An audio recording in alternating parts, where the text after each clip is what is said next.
ఒక్క నిమిషం సార్ నరహరి గారు, సాంబశివరావు గారు, దీనికి ఏంటి సొల్యూషన్? ఇప్పుడు నీళ్ళు లిఫ్ట్ చేయొచ్చా, లిఫ్ట్ చేయరాదా? లిఫ్ట్ ఏంటంటే ఎన్డిఎస్ఏ చట్టం ప్రకారం అంటే అక్కడ ప్రతిస్తంభన ఏర్పడింది. వాళ్ళు ఏమంటారంటే మేము రివ్యూ చేసి మేమేంటంటే మా సజెషన్స్ ఇచ్చాము, మా సజెషన్ ప్రకారం అక్కడ డ్యామ్ గేట్స్ ఆపరేట్ చేయడానికి ఏంటంటే గేట్స్ ఓపెన్ పెట్టాలని చెప్పారు. ఇక్కడ ఏమైంది, వీళ్ళకున్నటువంటి బాధ్యతలు ఏంటి, ఆపరేట్ చేస్తే అక్కడ ఏంటంటే ఏదైనా ఉపద్రవం జరిగితే మీ మీద చర్యలు తీసుకుంటాము అన్నటువంటి భయంతో వీళ్ళు ముందుకు వెళ్ళటం లేదు. అసలు ముఖ్యంగా ఏంటంటే వీళ్ళు ఎప్పుడైతే ఈ ఉపద్రవం ఏంటంటే ఈ మేడిగడ్డ దగ్గర ఏడో బ్లాక్లో పియర్స్ కుంగినాయో అప్పటి నుంచి ఏంటంటే వీళ్ళు శ్రద్ధగా ఎన్డిఎస్ఏ వాళ్ళు ఏదైతే ఇమీడియట్గా అంటే రిపోర్ట్ ఇచ్చారో, ప్రిలిమినరీ రిపోర్ట్ ఇచ్చారో, ఆ రిపోర్ట్ని ఏంటంటే ఇరిగేషన్ ఇంజనీర్స్ని ఏంటంటే కూర్చోబెట్టి క్షుణ్ణంగా పరిశీలన చేసి డ్యామ్ ఎందుకు కుంగింది, ఈ పరిస్థితి ఎందుకు వచ్చిందని చెప్పి వాళ్ళు ఏమైతే రికమెండ్ చేశారో వాటిని క్షుణ్ణంగా అధ్యయనం చేసి ఇక్కడ రెండు రకాలుగా ఏంటంటే ఒకటి టెంపరీ మెజర్, రెండొకటి పర్మనెంట్ మెజర్స్.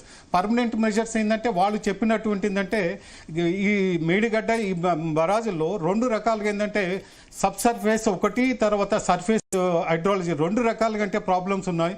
ఈ ప్రాబ్లమ్స్ ఇంతకంటే జటిల వెంటనే ఏంటంటే పరిష్కారం కుదరదు. కాబట్టి ప్రభుత్వం వాళ్ళు వెంటనే ఆల్టర్నేటివ్ సోర్సెస్ ఏర్పాటు చేసుకొని ఇప్పటి వరకు 2.5 సంవత్సరాలు అయింది. ఎన్డిఎస్ఏ రిపోర్ట్ వాళ్ళు కూడా ఏంటంటే చాలా టైం తీసుకొని వాళ్ళంటే సమయంలో వాళ్ళు ఇవ్వలేదు, వీళ్ళు సమయంలో స్పందించలేదు. ప్రభుత్వం వాళ్ళు సరిగా అంటే నిర్ణయం తీసుకొని టెంపరీ మెజర్స్ ఏదైందంటే కాపర్ డ్యామ్ కానీ ఇంకా ఏదైనా అంటే రబ్బర్ డ్యామ్ కానీ ఏదైనా కట్టి 3 డ్యామ్లు ఏంటంటే 3 బరాజుల నుంచి నీళ్ళు ఎత్తిపోస్తే ఏంటంటే బాగుండేది. ముఖ్యంగా ప్రభుత్వానికి ఏంటంటే అలసత్వం, వాళ్ళు ఏంటంటే ఈ మొదటి నుంచి ముఖ్యంగా ఈ ప్రాణహిత చేవల్ల ప్రాజెక్టు ఎప్పుడైతే 2008 నుంచి మొదలైందో అది సరి అయినటువంటి పద్ధతిలో మొదటి నుంచి అప్పటి నుంచి ఇప్పటి వరకు కూడా సరైనటువంటి పద్ధతిలో జరగలేదు.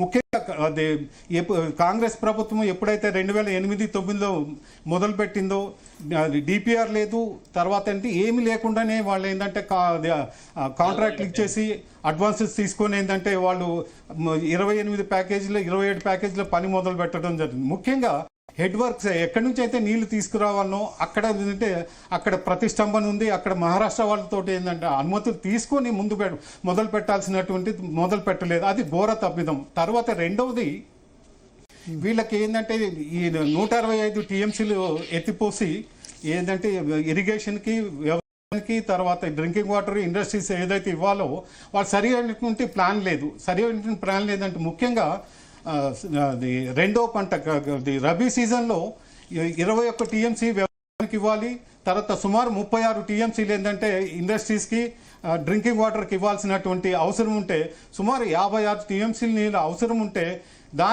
దానికి సరిపడైందంటే రిజర్వాయర్లు పెట్టలేదు. రిజర్వాయర్లు పెట్టకుండా ఏం చేశారు, సుమారు 60 టీఎంసీలు రిజర్వాయర్లు కెపాసిటీ కావాల్సినటువంటి సందర్భంలో 14.5 పెట్టారు.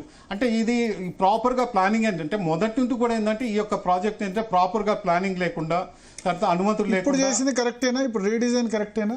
రీడిజైన్ అక్కడ ఏంటంటే ఇక్కడ ఏం జరిగింది, రాజశేఖర రెడ్డి గారి హయాంలో పొరపాట్లు ఏంటి, సోర్స్ని ఏంటంటే చేయలేదు, అనుమతులు తీసుకోలేదు, సరి అయినటువంటి ఇరిగేషన్ ప్లానింగ్ లేదు, నీట్గా ఉంటాయి. కానీ అక్కడ ఏమిందంటే 220 ఫ్రీ ఫీజిబిలిటీ రిపోర్ట్ ప్రకారము 2010లో సిడబ్ల్యూసీ వాళ్ళు ఏమన్నారు, 236 టీఎంసీ తుమ్మిడేటి దగ్గర ఉన్నాయని చెప్పి వాళ్ళు ఏంటి క్లియరెన్స్ ఇచ్చారు.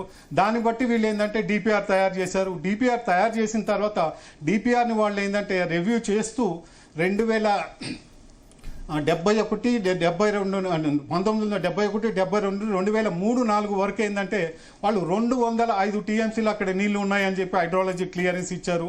అది తర్వాత ఇంకొకటి వీళ్ళు ఏం చేశారంటే ఇందులో సిడబ్ల్యూసీ వాళ్ళ యొక్క పాత్ర కూడా ఏంటంటే ఎప్పటికప్పుడు అంటే వాళ్ళు మారుస్తూ వాళ్ళంటే జీడబ్ల్యూటీ అవార్డు ప్రకారం ఏంటంటే మనకున్నటువంటి వాటాని ఏంటంటే వాళ్ళు కన్ఫ్యూజ్ చేస్తూ వాళ్ళు ఏం చేశారంటే ఒక కొత్త పద్ధతి ఏంటి, పై రాష్ట్రాల వాటాని 75% నిర్దిష్ట ప్రాంతంలో ఉన్నటువంటి నీటిలో 75% పరిమితం చేసి మిగిలిన నీళ్ళన్నీ కూడా అంటే తెలంగాణకి సంక్రమిస్తాయి, తెలంగాణ అని చెప్పినటువంటి వాళ్ళు ఏం చేశారంటే ఈ 2004-3-2015లో ఒకటి లెటర్ పంపించారు. దాంట్లో పారా 8లో వాళ్ళు ఏంటంటే మనకి తెలంగాణకి రావాల్సింది పెన్గంగ లోవర్ పెన్గంగ వరకు, సాయికేడ, తర్వాత వాగ్రా వరకు మరియు 9 టీఎంసీలు, వార్దా నదిలో తుల్నా వరకు ఉన్నటువంటి నీళ్లు, తర్వాత అంటే నిర్గుడ, చార్గాం అంటే ఆ ప్రాంతంలో ఉన్నటువంటి 26 టీఎంసీలు, ప్రాణహితలో గోసికుడు మరియు 16 ప్రాజెక్టుల క్రింద ఉన్నటువంటి నీటిని తీసేసిన తర్వాత 41 వీటన్నిటిని తీసేసిన తర్వాత మన వాటాగా నిర్ధారించారు.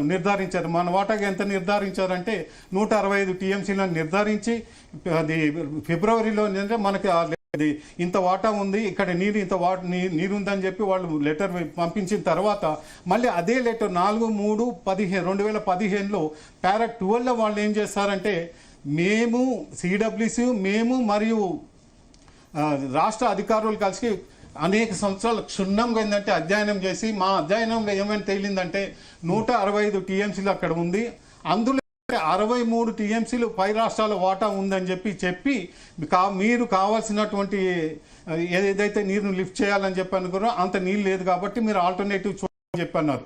ఇక్కడ వాళ్ళంతటా వాళ్ళు ఏంటంటే 165 టీఎంసీలు ఉన్నాయని చెప్పి పారా 12లో ఇచ్చి ఫిబ్రవరి 2015లో వాళ్ళు మనకి లేఖ ద్వారా తెలియజెప్పిన వాళ్ళు రెండో పద్ధతిలో వాళ్ళు ఏంటంటే ఆ విధంగా చేయాల్సినటువంటి అవసరం ఉంది.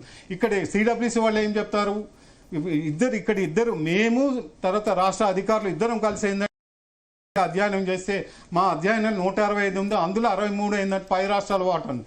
కానీ యాక్చువల్గా అక్కడ జరిగిందంటే పై రాష్ట్రాల వాటా తీసేసిన తర్వాతనే 165 ఉందని చెప్పి అదే లెటర్లో ఏంటంటే అనెక్సర్ 2, అనెక్సర్ 1-2లో వాళ్ళు క్లియర్గా పొందుపరిచారు. ఇక్కడ వాళ్ళు చూపెట్టిందంటే 63 టీఎంసీలు పై రాష్ట్రాల వాటా అని చెప్పాను కదా, దానికి వాళ్ళు పొంతనేందంటే వాళ్ళు సపోర్టివ్ డాక్యుమెంట్ లేదు. వాళ్ళు ఒక టేబుల్ వేశారు.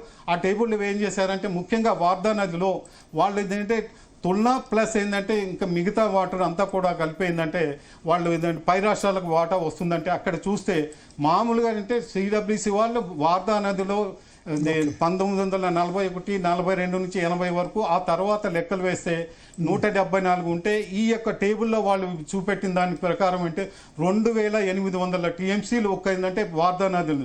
వాస్తవంగా సిడబ్ల్యూసి వాళ్ళ లెక్కల ప్రకారం 174 టీఎంసీలు ఉంటే వాళ్ళు ఏదైతే పొందుపరిచారో ఆ టేబుల్లో 2800 టీఎంసీలు ఉందని చెప్పి అది కన్ఫ్యూజ్ చేసేందంటే వాళ్ళు ఇది చేశారు. ఇక్కడ ఏంటంటే ఇది మొదట్లో అంటే ఒకళ్ళిద్దరు కాలర్స్ తీసుకుందాం. ఎస్ రైట్, నారాయణపేట నుంచి హనుమంత్ రెడ్డి గారు లైన్ లో ఉన్నారు. హలో